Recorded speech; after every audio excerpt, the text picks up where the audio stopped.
All right, good morning. You are now on with Dr. Thomas Rashard Easley.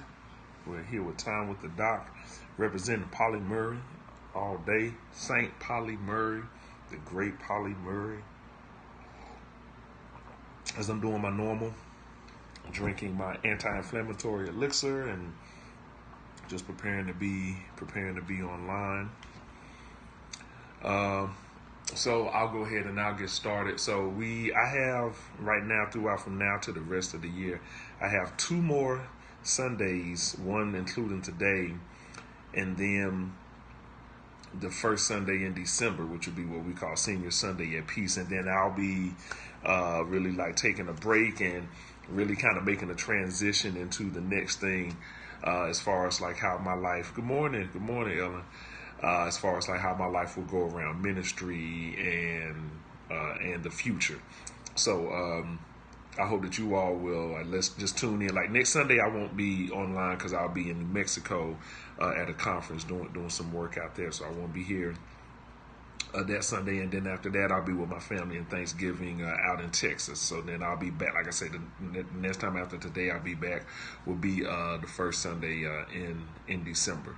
So let's go ahead and let's go into. I'm actually thinking today is going to work better if I really just kind of combine what I'm doing at Peace today with what I do with you all this morning, because the last couple of Sundays I've kind of distinguished them and had them different, but I think this time we'll keep it together. And so today's topic is called Getting Grown. Getting Grown.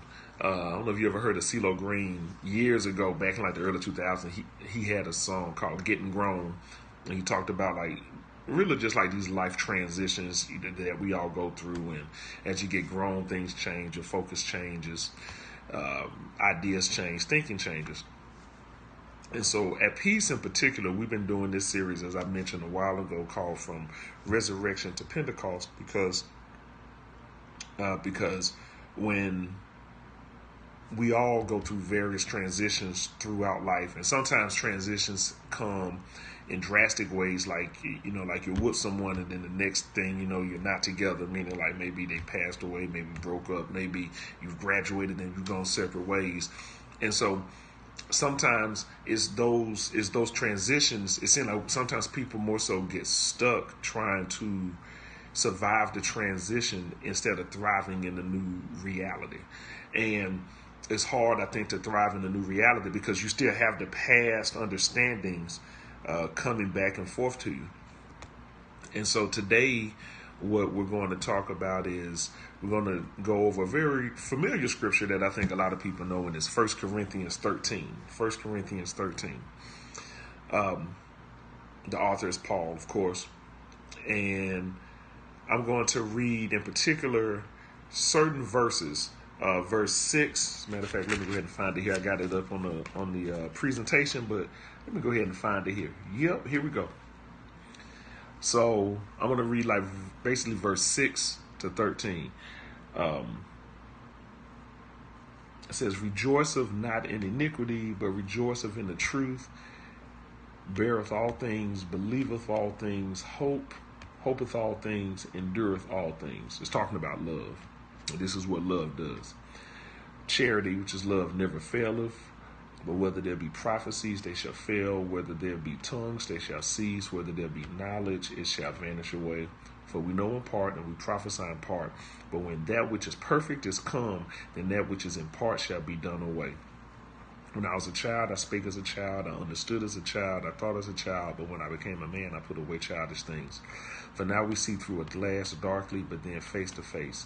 Now I know in part, but then shall I know even as also I am known. And now by the faith, hope, charity, these three, but the greatest of these three is charity."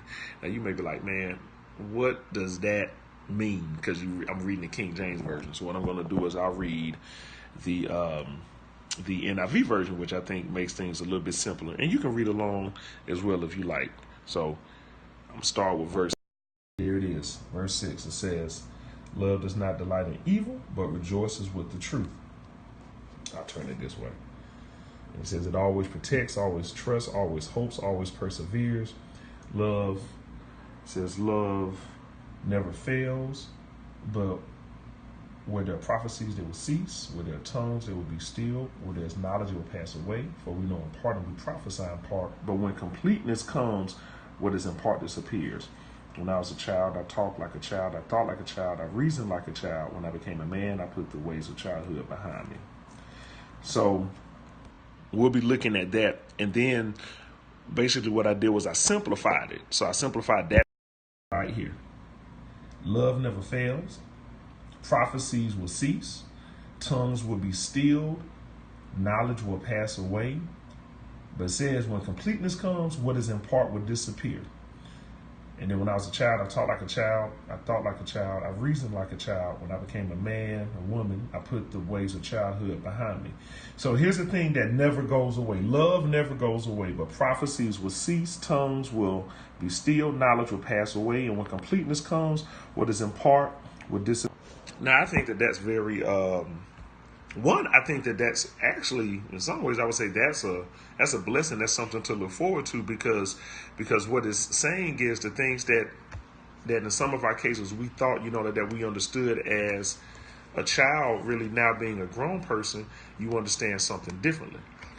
And so one of the things I like about being at peace is when you're with college students in particular, these college students are so humble and they're also so hungry that they really want to learn about God. They want to learn about the Lord. They want to also learn about what they believe and what they understand. One of the things that I loved about being at my home church as a full developed, grown man is having a lot of good structure and a lot of wisdom bodies and older people that I could pull from, because we have, so much good stuff, like near us, and we've had so much good things that have happened at a church that's over 145 years old. But I want to talk to you just briefly about when you have a huge or a long tenure versus when you're new and when you're young and when you're growing. When you have a long tenure, right? Like what? I'll go ahead and put this up. Like the Palomar College, you may not recognize it. It's at Yale University. Yale University is one of the probably top 5 schools in the world. Actually, it's an Ivy League school. It's been around for 316 years. Right now, a school like that started over 3 centuries ago. There's a way of living, and there's a way of understanding that was not just paramount, but that was common in that time. And when these places were constructed and built, especially schools like that, they usually weren't, at least to my understanding, they weren't constructed with everybody in mind, meaning they weren't constructed with women in mind. They weren't constructed with people of different colors in mind, like black people, like African American or Native American. It was mostly like white men, right? And so these schools become established, and then they grow and they grow and they grow. So then when you go 3 centuries later and we have this big global boom economically, but also racially and socially, you have a lot of these schools or these industries, period, people that have been around for these families that have been around for a long time. In a lot of ways, they want to extend what they have, so they open their doors to try to embrace now the new flow of things, which is now we do have more black and brown people in this country. So we do need to open our doors and bring more of them in, right? Now, it's going to be hard for them to open the doors and bring it in. Why? Because remember, how old did I say the school was? 316 years old. So you've had 316 years to establish yourself, and you are successful. You are known. The world knows who you are. So for you to do something different, in one regard, is welcome, because you have to keep up. But in another regard, it's going to be hard, because that means that now you have to, it's kind of like going back and looking at everything that you've done. And is everything that you've done, does it make you successful now? Like what worked in 1800 may not have worked in 1900, let alone 2000. So is it successful, or does it mean something else? You see, and that's what happens. I think that as you continue to grow and as you continue to mature, different things take on different meanings. So you start to understand them differently. You start to talk about them differently. And here's the thing.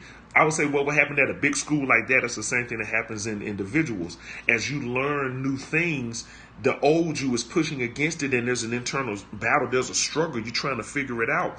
There's a part of you that wants it, though, because you know that it's time like it. There's a part of you that's ready for it, but then there's another part that's not ready. And really, as you continue to mature and grow, what starts to happen is the part that's ready hopefully gets bigger, and the part that's not ready gets smaller. I call that balance. And that's really what life is all about. Life is all about balance. It's the same within the Bible when it talks about feeding the spiritual man or woman versus feeding the carnal man or woman, right? You can either feed the spirit and you're going to grow in love and you're going to grow in patience and peace and contentment, or you can feed carnality and you're going to grow in anger, you're going to grow in frustration, and you're going to grow in greed, right? And so this passage is so important for now, and it's really relevant throughout the rest of time, because it says, when I was a child, I thought like a child, I taught like a child, I reasoned like a child, but when I became an adult, basically, I put away childish things. Now, I think that slide in particular was so big when it says love never fails, prophecies will cease, tongues will be stilled, knowledge will pass away. When completeness comes, what is in part disappears.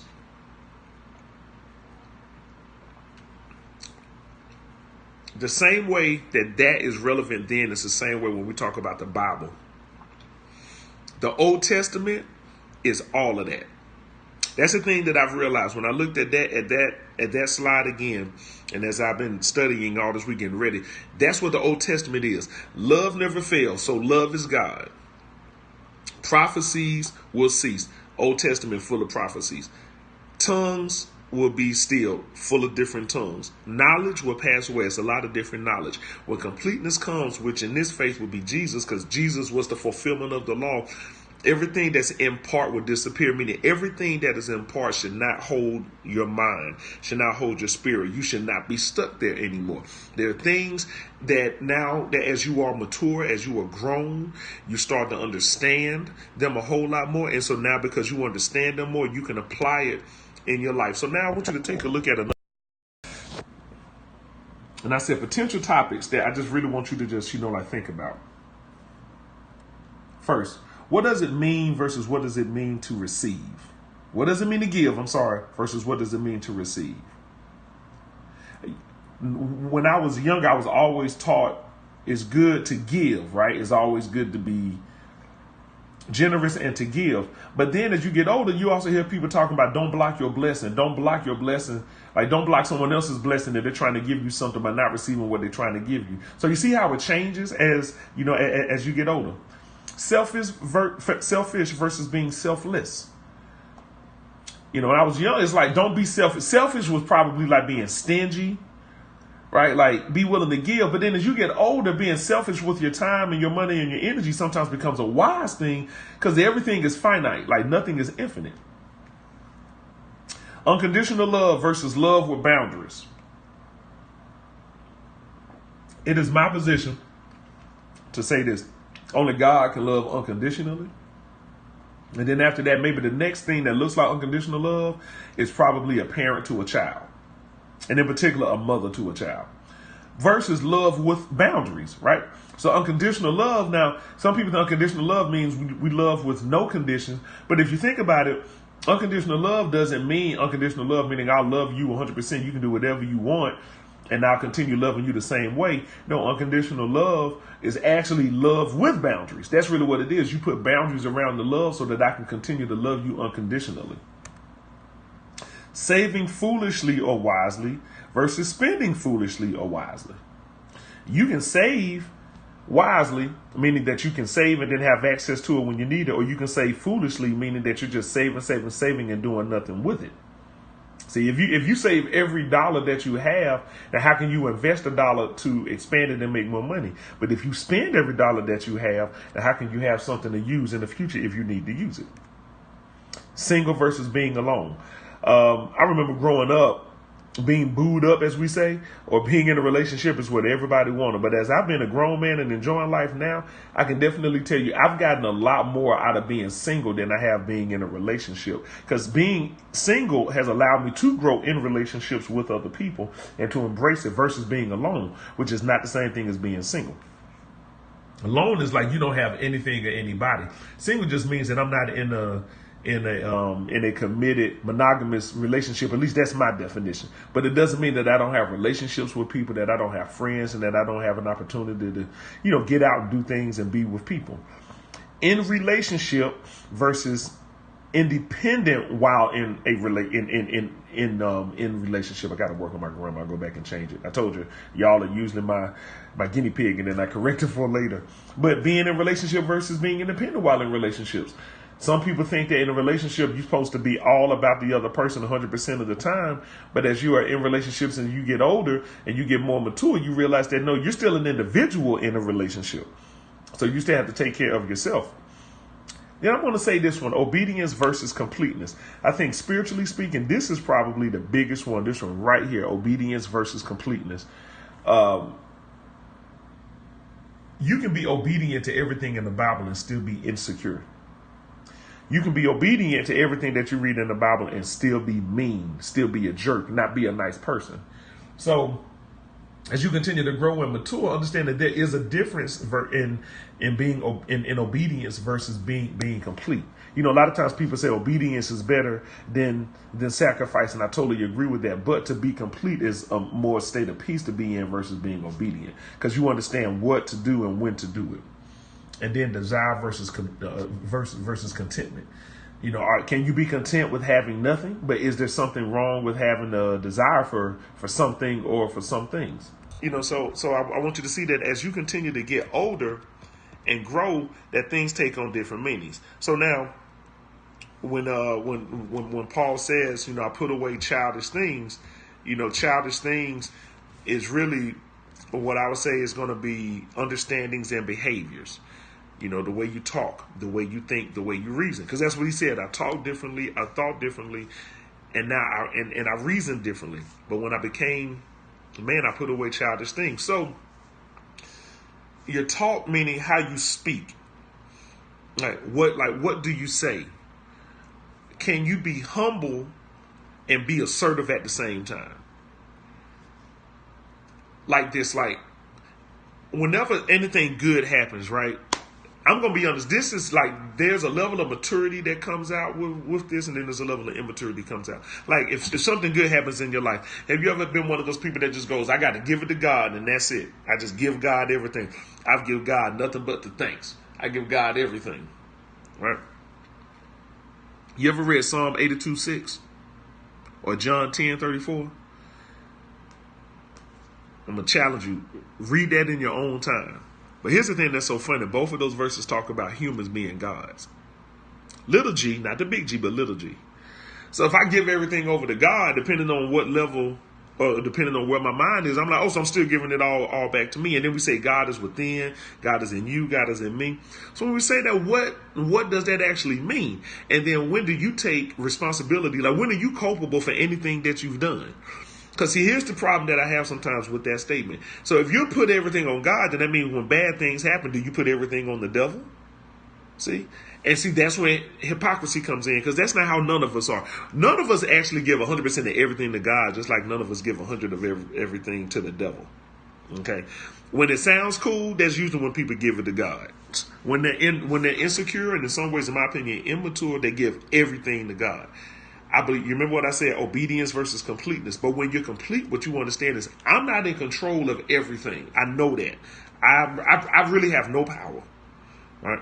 So right there, recognizing that God made everything, I would say I give honor to God because God created everything and even the circumstances for me to be able to do this. However, I'm also a thinker. I have to also give myself credit at times for at least thinking about, okay, I could have said this, but instead I said that. I could have done this, but I could have done that. Now, this is when the whole childish versus being mature comes in. Somebody may say, see, you starting to put yourself in God's position. And I'm like, no, I'm not. I'm just acknowledging what I did.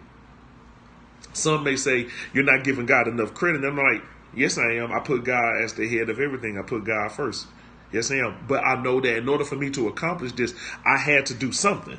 Like in order for me to reap the benefits, there was something that I had to do.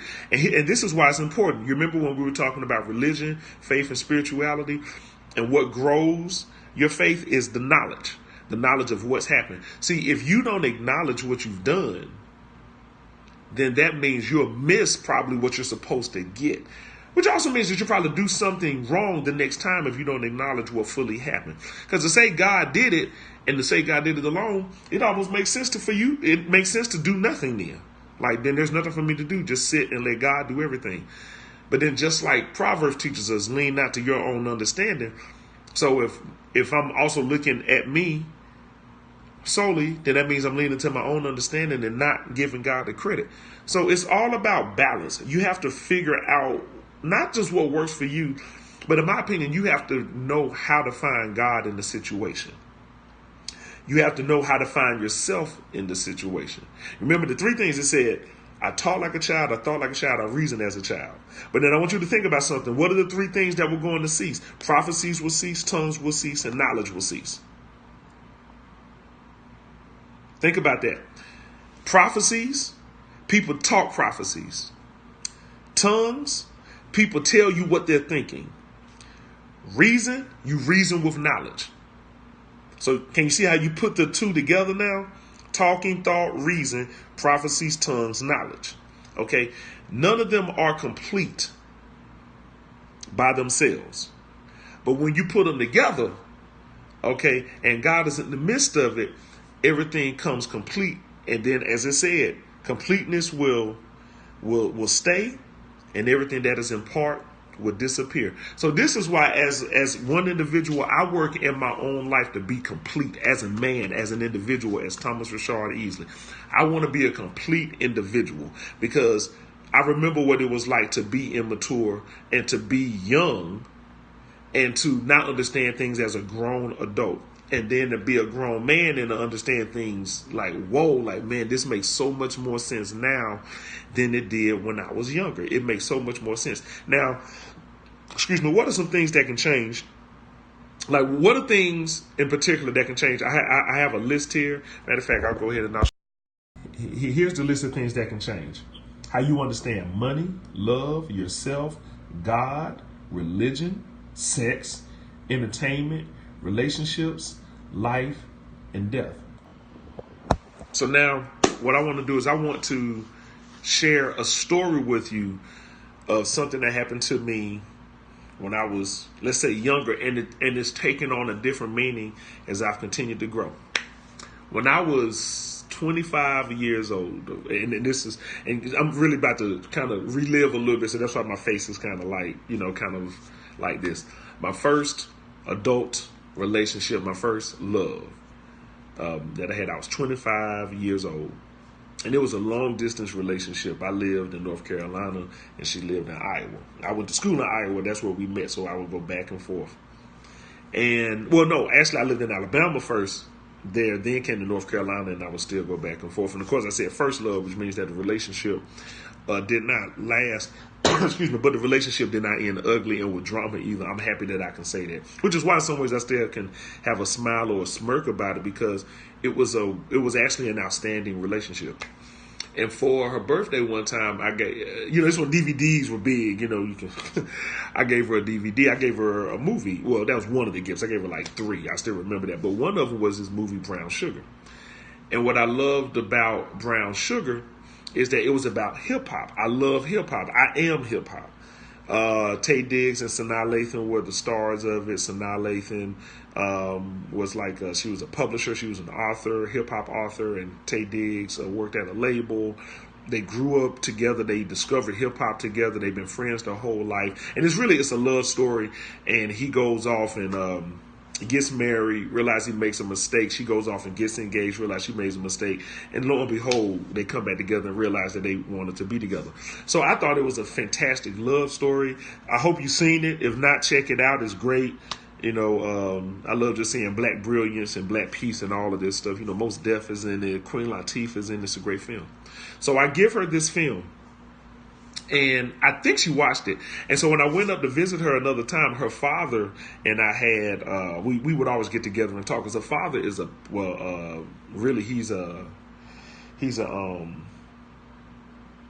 he's a rabbi now. But at that time, he was a pastor. He had been a pastor. He was a minister in the church, but he's a rabbi now.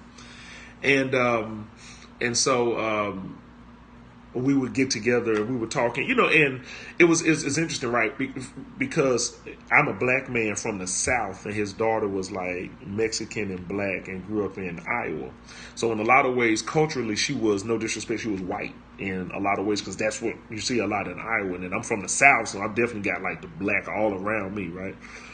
So it's like two different cultures coming together, two different value systems coming together. And he had a conversation with me about that movie. And it was I think it was a rated R film, but it wasn't like, there was some cursing, but it wasn't a vulgar film. There were no sex scenes or nothing like that. But you knew that people hooked up or people had sex, but you didn't see it. And he talked to me about how he thought to him the film actually promoted some things that were bad and some things that were evil. And I was like, okay, well, how so? And so he was like, well, people are having sex in a movie without being married. And I'm like, ooh. See, I'm not thinking about this, okay, right? He's, talking about the language that people are using in the film.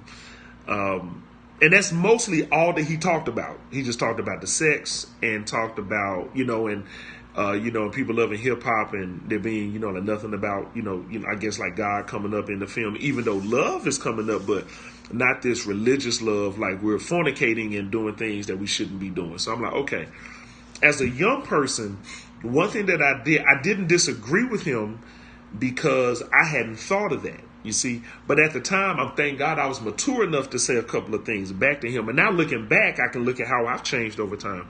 And so I was like, okay, cool. I said, well, I didn't even see that. I didn't see it that way. So I hear you. So then I asked him, I said, so what about hip hop and perseverance and struggle and patience do you not see in that film? So when I said that, he went, whoa, like I didn't see what he saw, but he didn't see what I saw. You see, I was like, well, see, when I look at that film, I said, I am a hip hop artist. I said, I love hip hop. I was like, so when I look at that film, I see somebody who had to leave what they were comfortable with, which is a job that had them secure, and they went and started their own label. So they had to go back to the beginning. He had to go back to being humble, not having any money.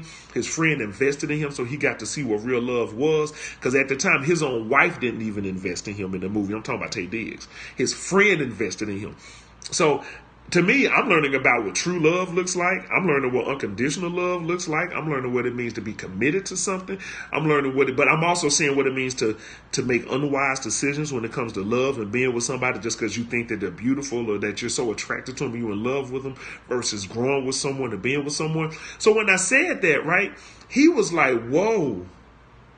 He said, man, I didn't see it like that. Here's the question that I want to ask. Which one of us was childish and which one of us was the man? Think about that. Which one of us was childish and which one of us was the man?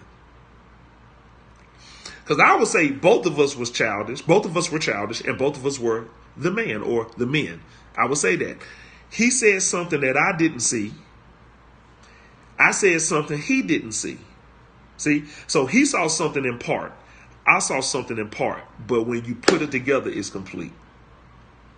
The truth is, yes, I agree with it. See, because what happened years later is I called him back, and matter of fact, his name was Matthew. Matthew and I talked about a year ago. Yeah, it was about a year ago. We had the discussion because I wanted to update him on my life because I still keep in touch with him and let him know what's going on. With me, his daughter, is married and has kids, and everything is great, and and there's no drama. Everybody's good. And I let him know. I said, I agree with what you said now. Like now when I look at the film, I see it. And he told me, Thomas, I agree with what you said now. Because now he actually looks at the film and it's one of his favorite movies. He was like, I look at the film and I really like it and I love hip hop. And he was like, I see it too. So what I'm saying is that both of us had to grow. Both of us had to mature in order for us to see the complete picture. So when I look at that film now, I can look at it and go, oh man,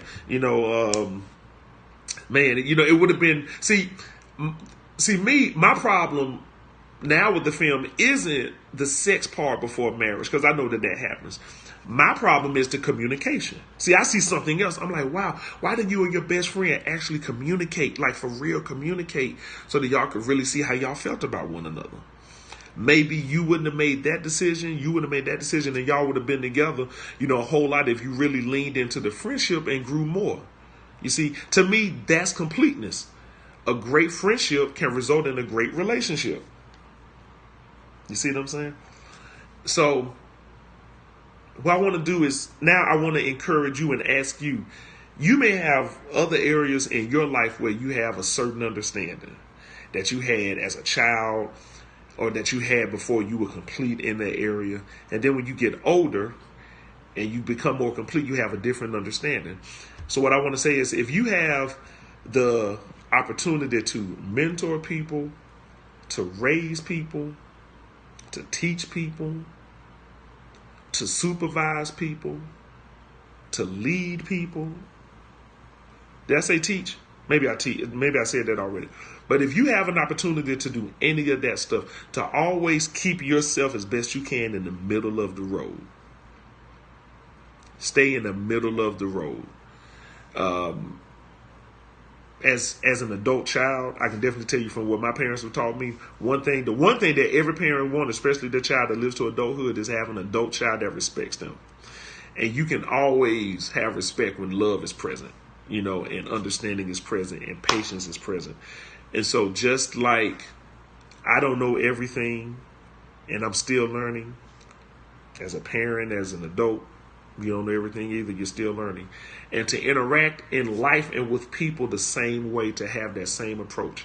And I honestly think, for me, that at least as a follower of Jesus, that Jesus did that the most. Jesus understood that God brought him here for a reason. So Jesus always said, everything that I'm doing is to honor the one who sent me. But when people would say something that was religious and had nothing to do with God, as he understood it, he would tell them. He like, no, wait a minute. No, God never meant for y'all to have divorce. God didn't mean for you to do this. When he let the disciples harvest food because they were hungry in the field, and the Pharisees saw him and said, you're letting them work on the Sabbath. He was like, you didn't say anything about David eating the bread in the showroom. Like we're actually eating. The Sabbath isn't for God. The Sabbath is for you. You're the one who needs a break. God never takes a break.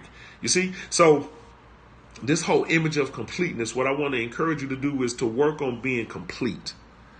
When you're getting grown, you're becoming complete. You're becoming a full person, a full individual. When you're getting grown, the things that you understood as a child are going to start to change. When you're getting grown, the things that you understood about men, if you're a woman, because you were a girl at one time, they start to change. What you understand about women start to change, and vice versa. A boy to understanding men to understanding women, things change. Money changes. Sex changes. Relationship changes. Power changes. The body changes. So to stay humble and current and relevant as you continue to grow. And I think that the Bible really promotes that. And I think a lot of other maybe belief systems promote that too. But 1 Corinthians tells you that. So that's why I say, think about it like this. Anything that's in part is not complete. And when something is complete, the things that are in part disappear. So just like the Old Testament wasn't complete, but the New Testament is. So that means the Old Testament disappears. I'm supposed to be anchored in the New Testament. Like, period. Anchored in the New Testament. If you had a fraction or fractured relationship, it wasn't complete. Maybe now that you're a single individual and you're complete, you're complete. You know what it is to have a relationship with yourself? Because most people don't even know what it is. And I'm not talking about pleasuring yourself. I'm talking about loving on yourself. See, that's the thing. A complete person is so much better to connect with than an incomplete person. But I can tell you this. One way for people to become complete is for them to interact with other people. So none of us are whole by ourselves. We're always whole and complete with someone else and with others. So with that, I'm going to bring this to a close. And say, I hope you got something out of the day. I hope you were able to glean something, learn something, take this away. If you have any questions about how to apply this or any concerns about any of this, remember you can email me, Thomas R. Easley at easleybranch.com. You can hit me up on Facebook, Twitter. Anyway, yes, okay, good. Okay, I hope you got something. All right. And like I said, I'm away next week, so I'm traveling, and the week after I'm with family. So I want to just let you know now, I pray that you have an outstanding next Sunday. If you want, you can look at one of my previous videos. You can go to my YouTube channel, youtube.com/RASHAADI. I just told you. Okay, that's how you get to my YouTube channel, youtube.com/RASHAADI. And you go to look under the playlist of ministry, and you can see other videos all right there. You can just go back and check them out. I hope you get ready to have a great Thanksgiving if you celebrate it, or if you're going to be around those that you love. And just be safe. Take care of your family. Take care of you and yours. Like I said, I'll be back the first Sunday in December. And be blessed. Have a great Sunday. And like I said, keep in touch with me. I'll keep in touch with you. Take care. Peace.